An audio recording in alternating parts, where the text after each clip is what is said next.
ফজরের পরে সালাম ফিরিয়ে কারোর সঙ্গে কথা না বলে এই দোয়াটি 100 বার পড়েন, দুনিয়া আপনার পায়ের নিচে মাথা নত করতে বাধ্য হবে ইনশাআল্লাহ। আল্লাহ রাজত্ব দান করে দিবেন। আপনার অভাব অনটন, দুশ্চিন্তা, অসুস্থতা, পেরেশানি, সন্তান কথা শুনছে না, কোনো কিছুতে উন্নতি নাই, বিদেশে গিয়ে আটকা পড়েছেন, দেশে আসতে পারছেন না, আল্লাহ সব দোয়া আপনার কবুল করে নেবে যদি আপনি করতে পারেন। আল্লাহর উপর ভক্তি ভরসা রেখে আপনি আমল করুন না, আল্লাহ তাআলা অবশ্যই রিজিক খুলে দিবেন।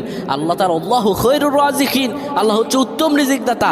আল্লাহ আপনার তো অবশ্যই কবুল করবেন। আল্লাহ বলেছেন উদউনি আস্তাজিব লাকুম, আমার কাছে চাও আমি দিয়ে দিব। এই কথাগুলো তোমরা শেয়ার করে দিবা, ফ্যামিলি সবার কাছে শেয়ার করবা। তুমি আমল না করো সওয়াব পাবা যদি তোমার একটা কথা অন্য কেউ শুনে আমল করে। আমার প্রিয় ভাইরা, ফজর নামাজের পরে নবীজি কখনোই আমলটা ছেড়ে দিতেন না।